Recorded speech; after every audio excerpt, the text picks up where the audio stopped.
नमस्कार, के news India के खास कार्यक्रम धन वर्षा की धनतेरस में आप सभी का स्वागत है और मैं हूं आपके साथ गरिमा वाजपेयी। वो वक्त आ गया है जब हर घर में दीप जलेगा, हर घर में मां लक्ष्मी की पूजा होगी और हर कोई सुख समृद्धि की कामना करेगा। लेकिन इस सुख और समृद्धि की कामना के लिए आपको कौन से उपाय अपनाने हैं, आपको किस तरह से पूजन करना है ताकि मां लक्ष्मी की कृपा आप पर हो और आपकी किस्मत के द्वार खुल जाए। आज हम जानेंगे हमारे साथ स्टूडियो में मौजूद आचार्य संजय त्रिवेदी जी के साथ। आचार्य जी, आपका बहुत बहुत स्वागत है के न्यूज इंडिया पर। धनतेरस का पर्व दुनिया भर में मनाया जाता है। दिवाली की शुरुआत धनतेरस के पर्व के साथ हो जाती है, लेकिन इस पर्व पर हमें क्या करना चाहिए ये जानना लोगों के लिए बहुत जरूरी है। सबसे पहले तो धनतेरस का ये पर्व धन्वंतरी जी की पूजा के साथ शुरू होता है। क्या है धन्वंतरी जी की पूजा के लाभ, क्या किया जाना चाहिए, विस्तार से बताएं। सादर धन्यवाद आपको। भगवान महाकाल की कृपा से समुद्र मंथन के दौरान 14 रत्नों में से भगवान धन्वंतरी जी का प्राकट्य हुआ और भगवान धन्वंतरी जी की आज के दिन पूजा करने से हमें निरोग्यता मिलती है, आरोग्यता मिलती है, हमारा शरीर निरोगी रहता है। वर्ष भर हमें किसी भी डॉक्टर की या दवाई की विधिवत पूजन करने के बाद में आवश्यकता नहीं पड़ती है। बिल्कुल, तो देखिए इस पूजन से हम निरोगी रहते हैं, अन्य कई लाभ हैं। लेकिन धनतेरस की पूजा में कहते हैं कि इस दिन से ही दिए जलने की शुरुआत होती है। पहला दीप यमदीप कहलाता है। इस यमदीप का रहस्य क्या है, क्यों जलाया जाता है, वो भी बताइए। आज के दिन सायंकाल को जो है यम का दीपक, चौमुखा दीपक, तिल का तेल लेकर के जलाने से अकाल मृत्यु का भय नहीं रहता, हमारे परिवार में कोई भी घटनाएं नहीं घटती हैं। इसका जलाने का एक विधान है। सायंकाल को तब जलाना चाहिए जब हमारे घर के जो सभी लोग हैं, परिवार के जितने भी सदस्य हैं, वो सभी घर के अंदर आ गए हों। फिर दीपक जलाने के बाद कोई बाहर ना जाए तो नीचे थोड़ा गेहूं अनाज रख करके उसके ऊपर दीपक चौमुखा लगा करके, अगर मिट्टी का दीपक मिल जाए मिट्टी का, और अगर मिट्टी का दीपक नहीं मिल रहा है तो आटे में से थोड़ा सा दूध मिला ले और आटा का दीपक बना करके पहले पूजन करना चाहिए। घर के सभी लोगों को एक सिक्का लेकर के दीपक की परिक्रमा करनी चाहिए, सिक्का वहीं रख दे। बाद में ये सिक्का गरीबों को बांटा जा सकता है और दीपक ले जा करके घर के बाहर चौमुखा दीपक घर के दाहिनी ओर जलाना चाहिए। बिल्कुल आचार्य जी, धनतेरस के पर्व में बहुत सारी चीज़ें हैं जो जुड़ी हुई हैं। दीपावली की खरीदारी भी धनतेरस के दिन से ही शुरू हो जाती है। लेकिन इस त्यौहार में कहते हैं सोना चांदी खरीदने से माँ लक्ष्मी की कृपा और ज़्यादा होती है। लेकिन महंगाई के इस दौर में जब लोग, बहुत से ऐसे लोग हैं जो शायद सोना चांदी नहीं खरीद सकते, वो क्या करें, कौन सी चीज़ें ज़रूर खरीदें और कौन सी चीज़ें बिल्कुल ना खरीदें? क्योंकि हम ये भी जानते हैं कि इलेक्ट्रॉनिक आइटम्स की खरीदारी काफ़ी ज़्यादा होती है, लोग घरेलू सामान भी खरीदते हैं। कई बार लोग घर में इस्तेमाल होने वाली चाकू या ऐसे भी कुछ घरेलू सामान भी खरीदते हैं, तो उनमें क्या सतर्कता हमें बरतनी है ताकि माँ लक्ष्मी की कृपा हम पर बरसने से रुके ना? देखिए, भगवती महालक्ष्मी जी का जो स्वरूप है वो श्री सूक्त में बताया गया है, हिरण्य वर्णाम हरिणिम स्वर्ण सजाम। इनमें भगवती का स्वरूप रहता है। इसलिए ऐसी सामग्री जो हमारे पूजन के काम में आ रही है तो प्रयास करके खरीदना चाहिए। सही कहा आपने कि जो है आजकल इतना महंगा युग है तो भूल करके भी चाकू, कैंची, काली चीज़ें, लोहे की चीज़ें, इन सब चीज़ों से बचना चाहिए। दौर चल गया है कि हम कटोरी, चम्मच ये ले आते हैं, प्रयास करके बचना चाहिए। भगवती लक्ष्मी स्वच्छता के प्रतीक हैं। जहाँ स्वच्छता होती है वहाँ लक्ष्मी रहती है। इसलिए स्वच्छता के प्रतीक को झाड़ू खरीदने का विधान है। झाड़ू में भी 2 पेयर की झाड़ू खरीदनी चाहिए, एक फूल झाड़ू और दूसरी नारियल वाली झाड़ू। तो एक तो अपने घर के लिए एक जोड़ा और भी खरीदना चाहिए इसी दिन, उसको हमें मंदिर में दान करना चाहिए। इससे हम पर भगवती महालक्ष्मी जी की कृपा बरसती रहती है। खड़ी धनिया लेना चाहिए इस दिन, कमल गट्टे की माला है, गोमती चक्र है, विभिन्न प्रकार की जो कौड़ी हैं, इनको लेकर के ही हमको करना चाहिए। बिल्कुल, तो इन सारी चीज़ों की खरीदारी करने से कहीं न कहीं लोगों के घरों में माँ लक्ष्मी की कृपा होगी, धन की वर्षा होगी। लेकिन आचार्य जी, धनतेरस में कहते हैं कि आपने जैसा पहले भी कहा कि स्वच्छता से इस पर्व की शुरुआत होती है। कहते हैं घर से नेगेटिविटी को, नकारात्मकता को भगाने के लिए ये दिन बहुत अहम और बहुत शुभ माना जाता है। क्या ऐसा करें कि जिन लोगों के घर में नकारात्मकता रही है, कुछ नेगेटिव एनर्जीज रही हैं या उतनी सुख समृद्धि नहीं रही है, उन्हें विशेष क्या उपाय अपनाने चाहिए ताकि उनके घरों में सुख समृद्धि आए और खुशियां आए? बहुत सही। धनतेरस वाले दिन जब हम पूरे नियम और पूजन के साथ में, ये 5 दिवसीय पूजन है जो धनतेरस से प्रारंभ हो करके भैया दूज तक रहता है। इन पूरे दिनों में हमको अपने घर में यदि कुछ नहीं कर सकते तो नमक नींबू मिला करके पूरे घर में सफाई पोछा इत्यादि धुलना चाहिए। प्रत्येक घर में कहीं पर भी जाले ना लगे हों ऐसा प्रयास करना चाहिए। गुग्गल की धूप हमें जलानी चाहिए। आज के दिन ही गणेश और लक्ष्मी जो हम अधिकतर दीपावली वाले दिन खरीदते हैं, वो धनतेरस वाले दिन हमको शुभ बेला और शुभ मुहूर्त की घड़ियों में हमको खरीदना चाहिए। भगवती लक्ष्मी का, भगवान गणेश जी का हमको पूजन करना चाहिए। और सायंकाल जैसा मैंने बतलाया, घर के सभी लोग जब घर के अंदर प्रवेश कर चुके हों तब आकर के जो है यम का 4 मुख वाला दीपक हमको जलाना चाहिए। बिल्कुल, तो देखिए ये बहुत अहम आपने बताया कि जब यम का दीपक जलाएं उसके बाद घर के लोगों को बाहर नहीं निकलना चाहिए। लेकिन अगर किसी के सामने ऐसी कोई स्थिति है कि लोग काफ़ी देरी से आते हैं, क्योंकि शाम होने तक ही बताया जाता है कि दीपक जला दिया जाता है, तो क्या वो लोग जला सकते हैं इस दीपक को? जी, बहुत अगर देर है तो कोई बात नहीं, लेकिन प्रयास ये कर ले घर तुरंत के भीतर जो है वो घी का दीपक मंदिर में जला दे। और उसके बाद 8 बजे तक का अगर सारे लोग आ जाते हैं तो 8 बजे तक का इंतजार कर ले। और अगर ऐसा लगता है कि कोई बहुत देर से आ रहे हैं, 9 बज रहा है, 10 बज रहा है, तो 6:30 बजे ही वो दीपक जला लें और 1 घंटे का ऐसा रखें कि कोई भी अंदर ना आवे। ठीक है, तो इन सारी चीज़ों का अगर आप ध्यान रखेंगे तो माँ लक्ष्मी की कृपा आप पर ज़रूर बरसेगी। लेकिन ये पूरा, जैसा कि इस पर्व का नाम ही धनतेरस है, यानी धन से जुड़ा, माँ लक्ष्मी की कृपा से जुड़ा हुआ है, माँ लक्ष्मी को प्रसन्न करने के लिए क्या कुछ उपाय किए जाने चाहिए? धन्वंतरी जी की पूजा हम जानते हैं, गोमती चक्र का भी आपने जिक्र किया, इसकी खरीदारी क्यों की जाती है? इसके पीछे की क्या वजह है, क्या रहस्य है? ये लक्ष्मी के स्वरूप में है। समुद्र से, गोमती नदी से भगवती का प्रादुर्भाव होकर के वहाँ से मिलता है, लक्ष्मी के स्वरूप में है। धन की स्थिरता को बनाता है ये, इसलिए गोमती चक्र हमको खरीदना चाहिए, कौड़ी लेनी चाहिए, खड़ी धनिया लेनी चाहिए। विशेष करके लक्ष्मी गणेश तो इस दिन अवश्य लेना चाहिए। बिल्कुल, लक्ष्मी गणेश जिनकी पूजा हम दीपावली के दिन करते हैं, उनकी भी जो मुहूर्त हम खरीद कर लाते हैं, उसके लिए सबसे उपयुक्त दिन धनतेरस का होता है।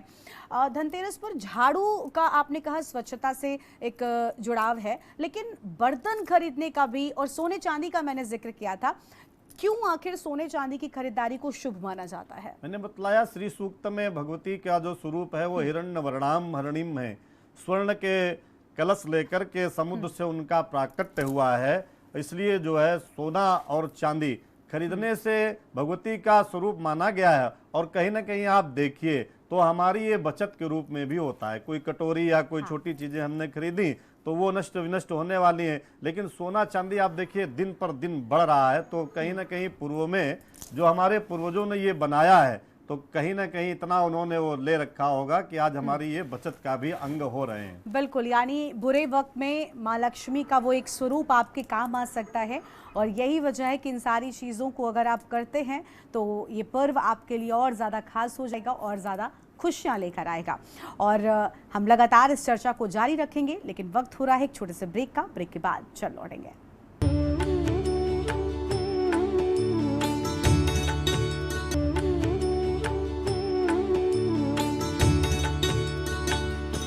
ब्रेक के बाद हमारे खास कार्यक्रम धन वर्षा की धनतेरस में आप सभी का स्वागत है। हमारे साथ लगातार मौजूद हैं आचार्य संजय त्रिवेदी जी। त्रिवेदी जी, एक बार फिर से आपका बहुत बहुत स्वागत। संजय जी, हम लगातार बात कर रहे हैं यम दीप को लेकर, क्योंकि आपने इस पूजा को यम पूजा के साथ जोड़ा। लेकिन इस यम दीप को जलाने की विधि क्या है और कौन से सदस्य को, घर का कौन सा सदस्य ये पूजा करे जिसके लिए उपयुक्त रहेगा? कैसे करना है, कौन से मंत्रों का पाठ करना है, क्या उच्चारण करना है, ये सारी विधि भी हमारे दर्शकों को बताइए। सायंकाल में गोधूली वेला में जब भगवान सूर्य का अस्त हो रहा हो और चंद्रमा का उदय हो रहा हो, घर के मंदिर पर भगवान का पूजन करके, भगवान की आरती करके, भगवान गणेश लक्ष्मी का पूजन करके, पहले उनके पास में हमें 16 दीपक घी के भगवती लक्ष्मी की प्रसन्नता के लिए आज के दिन से ही जलाना प्रारंभ कर दीजिए। उसके बाद में आटे में दूध मिला करके एक दीपक बना लीजिए। जो घर का बड़ा सदस्य है, जो महिला हैं, वो इसका पूजन करें। बढ़िया सी रोली लगा करके चावल अक्षत लगावें। अक्षत के बाद में पुष्प निवेदित करें। पुष्प निवेदित करने के बाद में धूप बत्ती दिखा दें, दीपक दिखा दें, कुछ मिष्ठान का भोग प्रसाद लगा दें। जल से आचमन करने के बाद में जो घर की ये माता जी पूजन कर रही हैं, एक सिक्का डाल दें, एक कौड़ी डाल दें और इसके बाद में दीपक की, चौमुखे दीपक की एक परिक्रमा करें। इसके बाद घर के जितने भी सदस्य हैं वो एक एक सिक्का लेकर के इस दीपक की परिक्रमा करें और सिक्का जो है वो दीपक के पास में ही रख दें। बाद में घर की जो बड़ी महिलाएं हैं, माताजी हैं, दादी जी हैं, ये इस दीपक को लेकर के एक प्लेट अथवा डिब्बे के नीचे थोड़ा गेहूं रख करके उस पे दीपक को रखना चाहिए। बिल्कुल, तो देखिए ये विधि है, इसे अपनाने से ही जो यम पूजा है वो सही तरीके से मानी जाएगी। तो अगर इस विधि के साथ आपने पूजा की, और हमें ये भी ध्यान रखना है कि घर के बड़े लोग ही इस पूजा को करें ताकि ठीक रहेगा। अच्छा, इस पूजा में अभी पहले हम सब ये चीज़ें जानते भी नहीं थे, अब क्योंकि सोशल मीडिया का दौर है, खड़ी धनिया, हल्दी, शरीफा, कहते हैं माँ लक्ष्मी को प्रिय होता है, तो ये सारी चीज़ें जो भी लक्ष्मी पूजन में दीपावली के दिन लगती हैं, क्या उन सारी चीज़ों की खरीदारी आज के दिन ही, धनतेरस के दिन ही कर लेनी चाहिए? खड़ी धनिया, हल्दी, हाँ, इन चीजों को तो आज खरीदना चाहिए। शरीफे का फल बहुत पवित्र फल माना जाता है। बताया जाता है कि भगवान राम भगवती सीता के साथ जब वनवास काल में थे तो दुख की घड़ी में भगवती सीता के जो अश्रुपात हुए, आंसू निकले, हाँ, वो इस पेड़ पर पड़े, जिससे शरीफा बना। बहुत पवित्र फल है, लक्ष्मी वर्धक है, इसलिए पवित्रता के नाते, चूंकि मैंने पहले बतलाया था कि लक्ष्मी का निवास पवित्रता में ही है, तो शरीफा का फल हमको दीपावली के दिन ही खरीदना चाहिए। आज के दिन खड़ी धनिया, गोमती चक्र, कौड़ी, कमल गट्टे की माला इत्यादि चीजें हमको खरीदनी चाहिए। बिल्कुल, तो इन सारी चीज़ों की खरीदारी शुभता लेकर आएगी, समृद्धि लेकर आएगी और आपके जीवन में खुशियाँ लेकर आएगी। देखिए ये सारी चीज़ें खरीदारी से जुड़ी हुई थी, लेकिन कहते हैं कि पूजन का सबसे बड़ा महत्व होता है। जो लोग विशेष पूजा करते हैं उन्हें इस दिन किन मंत्रों का जाप करना चाहिए, और क्या माँ लक्ष्मी की पूजा और धन्वंतरी जी की पूजा साथ में की जा सकती है? किस तरीके से पूजन जो है वो करना चाहिए, क्या करना चाहिए, वो भी बताएं एक बार। जी बिल्कुल, भगवती लक्ष्मी के साथ में भगवान धन्वंतरी का पूजन किया जा सकता है। सुबह बेला में अभिजीत मुहूर्त 11:30 बजे से लेकर के 12:30 बजे दोपहर में, अथवा सायंकाल के समय 6 बजे से लेकर के लगभग 9 बजे तक के बहुत शुभ मुहूर्त हैं। इन मुहूर्तों में हमें खरीदारी और पूजन, ये सारी चीजें हम कर सकते हैं। भगवती लक्ष्मी की प्रसन्नता के लिए, भगवान धन्वंतरी की प्रसन्नता के लिए लकड़ी की चौकी बना करके, लाल वस्त्र उस पर बिछा करके और भगवान की प्रतिमा को उसमें रखना चाहिए। आम के पत्तों से बना हुआ कलश, आम के पत्ते भर करके, जल भर करके, ऊपर श्रीफल यानी नारियल रख करके, और परिवार के, पूरे परिवार के साथ में हमें भगवान का पूजन इस दिन करना चाहिए। ओम ह्रीम श्रीम कुबेराय नमः, ऐसे मंत्र का कम से कम कमलगट्टे की माला से एक माला जप अवश्य करना चाहिए। ठीक है, तो कमल गट्टे की का भी इस्तेमाल कर सकते हैं। लेकिन अभी आपने कहा कि देखिए पूजन सबसे ज़्यादा ज़रूरी है। आप इन सारी मटेरियलिस्टिक चीज़ों में तो रहेंगे, खरीदारी होती रहेगी, लेकिन पूजन सबसे ज़्यादा ज़रूरी है और वो ज़रूर की जानी चाहिए। लेकिन कहते हैं कि इस दिन से, क्योंकि दीपावली पर्व की शुरुआत हो रही है, साफ सफाई का बड़ा महत्व है। बार बार स्वच्छता की बात आ रही है और यही वजह है कि इस दिन झाड़ू भी खरीदते हैं। और ये भी कहा जाता है कि जिस घर में स्वच्छता नहीं होती उस घर में माँ लक्ष्मी का प्रवेश नहीं होता। तो जो लोग भी दीपावली की सफाई करते हैं, क्या उन्हें अपनी वो सारी सफाई धनतेरस तक पूरी कर लेनी है? धनतेरस से एक दिन पहले हमारी ये सारी सफाई पूरी हो जाए और धनतेरस के दिन ये 5 दिवसीय प्रकाश पर्व है जो धनतेरस से प्रारंभ हो करके और भैया दूज तक रहता है। आज के दिन जैसा पहले बतलाया, भगवान धन्वंतरी और भगवती लक्ष्मी का हमें पूजन करना चाहिए। शाम को यम का दीपक जलाना चाहिए। दूसरे दिन, जिसको नरक चतुर्दशी कहते हैं, इस दिन प्रातः काल परिवार के प्रत्येक सदस्य को उपटन लगा करके नहाना चाहिए। इसके बाद में जो घर के पुरुष वर्ग हैं, उनके पिता हो अथवा ना हो, ऐसे सभी लोगों को 14 यमों का जो तर्पण रहता है वो दक्षिण दिशा में घूम करके सभी को करना चाहिए। जिनका पिता हैं उनको सभ्य जनेऊ में और जिनके पिता नहीं उनको अपसभ्य जनेऊ में। तो 1 वर्ष हमको अकाल मृत्यु और इन मृत्यु का कोई भी भय हमें नहीं रहता है, भगवान यम की कृपा प्राप्त होती है। बिल्कुल। अच्छा, अभी आपने बताया कि जो धनतेरस का दूसरा दिन, नरक चौदस जिसे कहते हैं, उस दिन सबको उपटन लगाना चाहिए। लेकिन कई जगहों पर ये मान्यता है कि धनतेरस के दिन भी उपटन लगाया जाता है और फिर उस उपटन से जो मैल निकलता है उसे इकट्ठा कर जो अलाए बलाए घर से निकाली जाती है उसके साथ लगाते हैं। ऐसा क्यों करते हैं आखिर? 5 दिवसीय पर्व है और विशेष मुहूर्तों का पर्व है। दीपावली एक ऐसा पर्व है जब हमें तीनों प्रकार की देवियों का मुहूर्त मिलता है, भगवती महालक्ष्मी, महासरस्वती और महाकाली। महानिशीत काल रात्रि में भगवती का पूजन होता है। तो ये 5 दिवसीय पर्व है जिसमें बार बार यही आ रहा है स्वच्छता के साथ में। तो 5 दिन अगर हम उपटन लगा सकते हैं तो कोई बहुत दिक्कत नहीं है, लगाना भी चाहिए और करना चाहिए। 5 दिन भैया दूज तक हम कर सकते हैं इसको।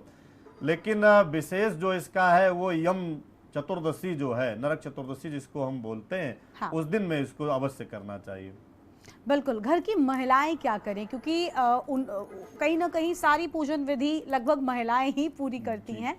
क्या कुछ और विशेष करें? कहते हैं नमक से पोछा लगाना चाहिए ताकि जो नकारात्मकता है उस दिन वो हमारे घर से चली जाए और माँ लक्ष्मी का प्रवेश हो सके। या घर के द्वार पर जो दीप आपने बताया वो किस तरफ जलाना है, इसको लेकर बड़ा संशय हर बार रहता है, तो वो भी अगर स्थिति आप स्पष्ट करें। घर के दक्षिण दिशा में हमको ये चौमुखा दीपक जलाना चाहिए। कभी कभी ये लगता है कि अगर हमने आटे का दीपक बनाया है उसके बाद में हमें क्या करना है। तो जैसा मैंने बतलाया, उसमें जो सिक्के आपने रखे, परिक्रमा करी, तो वो सिक्के गरीबों में बांट दीजिए। जो कौड़ी डालने को हमने कहा है उस कौड़ी को आप निकाल लीजिए, रखे रहिए। 5 दिन इस कौड़ी को आप रख सकते हैं। जो आटे का आपने दीपक बनाया हुआ है, ये दीपक आप प्रवाहित कर सकते हैं, किन्हीं गाय इत्यादि पशुओं को भी आप दे सकते हैं। बिल्कुल। तो ये सारी चीज़ें करनी है और अगर आपने इन सारी चीज़ों का पालन किया तो धनतेरस का पर्व आपके लिए बहुत खास जाने वाला है। धनतेरस पर कहते हैं कि लोग सजावट का सामान भी बहुत खरीदते हैं, घरों को खूबसूरत बनाते हैं, लोगों के घरे में, क्योंकि आपने कहा ना कि प्रकाशोत्सव है 5 दिनों का और दीप जलना धनतेरस के साथ ही शुरू हो जाते हैं। लेकिन कई सारे ऐसे लोग हैं जो इलेक्ट्रॉनिक आइटम्स की खरीदारी करते हैं। मैंने पहले भी कहा, आपने कहा कि उन चीज़ों को करने से बचना चाहिए। कहा यह जाता है कि सोने चांदी या फिर पीतल के बर्तन शुभ माने जाते हैं, बजाय लोहे या फिर स्टील का बिल्कुल भी रुख नहीं करना है। ऐसा क्यों माना जाता है? और इस बार तो धनतेरस, अगर हम बात करें तो धनतेरस का पर्व जो है वो शनिवार के दिन पड़ रहा है, तो कैसे बचे? बहुत सारे लोग गाड़ी खरीदते हैं, उसमें भी आप समझ रहे लोहे का इस्तेमाल हुआ है, तो कैसे करें? मतलब क्या वाकई शनिवार के दिन लोहे की खरीदारी ठीक है या उससे बचे? देखिए, जितना हमको शनि से डराया गया है तो पूरे 7 दिन में शनि से बहुत अच्छा दिन वो कोई नहीं रहता। लेकिन चूंकि पर्व है तो जितनी भी नकारात्मक की चीजें हैं उन सब चीजों से हमें बचना चाहिए, लोहे से बचना चाहिए। तो स्टील या जो भी हम लेते हैं तो इन सब चीज़ों से हमें बचाव करना चाहिए। इस दिन तो विशेष करके सोना, चांदी, पीतल, वस्त्र हैं, भगवान के पूजन से संबंधित जो भी चीज़ें हैं, ऐसी चीज़ें ही हमको लेनी चाहिए। हम धनतेरस मान करके चल पड़ते हैं कि नहीं अब तो सारा मुहूर्त, चूंकि आज धनतेरस है तो सारा मुहूर्त है ही, पर ऐसा नहीं होता। जितनी भी सकारात्मक चीज़ें हैं उनको लेने से ही हमारे वर्ष भर की ऊर्जा का संचय होता है और जो एक एनर्जी बनती है वो हमारी बनती इन 5 दिनों में। तो मैं तो यही आपसे आग्रह करूंगा कि इनमें 5 दिनों में विशेष करके धनतेरस को लोहे से संबंधित किसी भी चीज को लेने से कृपया आप बचिए। गाड़ी लेनी है इत्यादि आपको लेना है तो आप दीपावली के शुभ मुहूर्त में भी उसको देख सकते हैं, भैया दूज के शुभ मुहूर्त में भी उसको आप ले सकते हैं, ऐसा करिए। लेकिन उस दिन लोहा खरीदने से बचिए, कैंची खरीदने से बचिए, नमक मत खरीदिए, चाकू मत खरीदिए। ऐसी चीजें जो नकारात्मकता को देती हैं उन सब चीजों से हमको प्रयास करके बहुत बचना चाहिए। जितना ज़्यादा से ज़्यादा हो सके हमें पूजन करना चाहिए, जो भी हमारे इष्ट हैं उनका जप करना चाहिए। यही हमारे वर्ष भर की एनर्जी का, पावर का, ऊर्जा का संचय करने का 5 दिन समय है। ठीक है पंडित जी, देखिए एक सवाल लोगों के मन में ये भी रहता है कि जो दीपावली का पर्व है ये पर्व तंत्र विद्या के लिए भी बहुत खास माना जाता है। खासतौर पर जो लोग तंत्र मंत्र की विधि से पूजा करते हैं उनके लिए भी ये जो ग्रह नक्षत्रों की स्थिति होती है बड़ी कहते हैं ना कि योग्य उनके लिहाज से मानी जाती है। लेकिन वहीं कहीं ना कहीं बड़े बुजुर्ग हमें ये सिखाते आए हैं कि त्योहारों की जो रात होती है इन पर लोगों को ज़्यादा बाहर नहीं निकलना चाहिए। ऐसा क्यों? क्या वाकई जो ग्रह नक्षत्र हैं वो ज़्यादा एक्टिव होते हैं, ज़्यादा प्रभावशाली हो जाती हैं, कुछ ऐसी एनर्जीज जो लोगों को नुकसान पहुंचा सकती हैं? क्या ये सच है? जी देखिए, जो दीपावली का पर्व है मैंने आपको बतलाया कि तीनों कालों में ये मिलता है। भगवती महाकाली, महालक्ष्मी और महासरस्वती का पूजन रहता है। तो जो महालक्ष्मी और महासरस्वती का है, सरस्वती जी का दिन में रहता है, इसलिए आपने देखा होगा बहुत सारे व्यापारी पूजा करते हैं तो बसना पूजन, बही खाते का जो है पूजन इसमें रहता है। सायंकाल लक्ष्मी जी का और रात्रि में तंत्र साधना के लिए भगवती महाकाली का महानिशीत काल में पूजन रहता है। इसलिए बचना चाहिए, हमको प्रयास करना चाहिए। ठीक है, तो इन सारी चीज़ों से हम बचना चाहिए। छोटे बच्चों को लेकर भी कहा जाता है कि उन्हें घर से बाहर ना निकालें और कई सारी सतर्कता बरतने की बात कही जाती है। क्या वहाँ पर भी हमें विशेष ध्यान देना चाहिए? जी बिल्कुल, देखिए हमारे यहाँ जितना भी सिस्टम चल रहा है वो सब तरंगों का सिस्टम है। हम यहाँ पर भारत में बैठ करके अमेरिका में तरंग के माध्यम से बात कर सकते हैं। तो जितने भी तंत्र विद्या में या नकारात्मक ऊर्जा को हटाने के लिए अपने अपने घरों में बहुत सारे साधक जन पूजन को करते रहते हैं, तो कहीं ना कहीं वो वायुमंडल में स्थापित हैं। तो जब वायुमंडल में स्थापित हैं तो मुझको प्रयास करके, दिन की कोई बात नहीं लेकिन सायंकाल के बाद में प्रयास करके मुझको बचना चाहिए। अधिक बाहर हम घर के ना निकलें ताकि जो वायुमंडल में नकारात्मक ऊर्जाएं हैं उनका प्रभाव हम पर ना पड़ सके, हमारे बच्चों पर ना पड़ सके, और ज़्यादा से ज़्यादा घर में ही साधना कर सकें, मालाएं कर सकें, जप कर सकें, पूजन कर सकें, कोई पाठ कर सकें। अधिक से अधिक देर जितनी साधना करेंगे वही ऊर्जा का संचय, वही ऊर्जा का संचार वर्ष भर हमको भगवती महालक्ष्मी की कृपा से मिलता रहेगा। बिल्कुल, तो देखिए इन सारी चीज़ों को करना है और कुछ सतर्कता भी है जो हमें बरतनी है। और अगर इन सारी चीज़ों का पालन आपने किया तो आपका ये दीपोत्सव, दीपावली का ये पर्व, ये प्रकाश उत्सव बहुत बेहतर होगा और साल भर आपके घर में सुख और समृद्धि बनी रहेगी। लेकिन हम ये भी जानना चाहेंगे आचार्य जी, क्योंकि इस दिन से शुरुआत हो रही है, पहला दिन यम दीप जलता है, इसके बाद क्या हर रोज दीपक जलाने चाहिए? और क्योंकि नरक चतुर्दशी को छोटी दीपावली के रूप में भी जानते हैं, तो क्या उस दिन भी दीपक जलता है और वो दिन किसका होता है? ये जो यम का दीपक जलेगा धनतेरस से प्रारंभ हो करके और भैया दूज तक 5 दिवसीय पर्व है, तो प्रतिदिन इसको जलाना ही है घर के बाहर। पहला दिन भगवान धन्वंतरी का है, दूसरा दिन यम की प्रसन्नता के लिए। मैंने कहा कि इस दिन प्रातः काल स्नान ध्यान करने के बाद में तर्पण अवश्य करना चाहिए और सायंकाल विधिवत ओम यमाय नमः इस मंत्र के साथ में भगवान यम देवता का पूजन करना चाहिए। हमारे परिवार के जो सदस्य हैं वो दीर्घायु हों, कहीं अकाल मृत्यु का भय ना हो, इस नाते फिर दीपावली के दिन शुभ बेलाओं में, शुभ मुहूर्तों में, सायंकाल के समय गोधूली वेला में परिवार के साथ बैठ करके हमें भगवान गणेश और भगवती लक्ष्मी, कुबेर आदि देवताओं का, अपने घर के इष्ट देवताओं का पूजन करना चाहिए। एक एक कोने में प्रकाश जाए, क्योंकि प्रकाश का पर्व है, निगेटिव ऊर्जा हटे, तो इसलिए प्रयास करके प्रत्येक कोनों में हमारा को दीपक जलाना चाहिए। ठीक है पंडित जी, आपने बार बार कहा कि कुबेर जी की भी पूजा की जानी चाहिए, क्या वो धनतेरस से शुरू कर सकते हैं? भगवान धनवंतरी के साथ साथ क्या कुबेर जी की भी पूजा करनी चाहिए? और क्योंकि कुबेर धन का भंडार है, तो हर कोई चाहता है कि इस धनतेरस के मौके पर धन की वर्षा हो, तो क्या कुबेर जी की पूजा अगर करें धनतेरस के दिन तो किस विधि से करें, क्या करना चाहिए? जी, जितनी भी आप पूजन प्रारंभ कर रहे हैं, तो मैं तो कहता हूँ कि इसी दिन से पूरा प्रारंभ करना चाहिए। लोग गणेश लक्ष्मी लाते हैं, कुबेर जी की मूर्ति लाते हैं, उत्तर मुखी भगवान कुबेर की मूर्ति रखनी चाहिए। भगवती गंगा जी को भी लाते हैं, बसना पूजन होता है, रजिस्टर पुस्तकों का पूजन, पेन का पूजन सरस्वती के रूप में। हमें इसी दिन से प्रारंभ करके और दीपावली तक तो प्रयास करके करना ही करना है, और अगर हो सके तो भैया दूज तक, ये 5 दिवसीय प्रकाश का पर्व है, इसलिए करना है। तो और लक्ष्मी की पूजा हम कर रहे हैं, गणेश जी की कर रहे हैं, कुबेर जी की पूजा हम कर रहे हैं। हमारे घर के जो बच्चे हैं, जो शिक्षा ग्रहण कर रहे हैं, तो अपने बच्चों से हमें पुस्तक, कलम, दावात की पूजा, भगवती सरस्वती की पूजा अवश्य करानी चाहिए। बिल्कुल, तो देखिए अपने बच्चों से भी ज़रूर इन चीज़ों को कराएं ताकि उनका भी भविष्य बेहतर हो, उनके भी जीवन में खुशियां रहें और सौभाग्य बना रहे।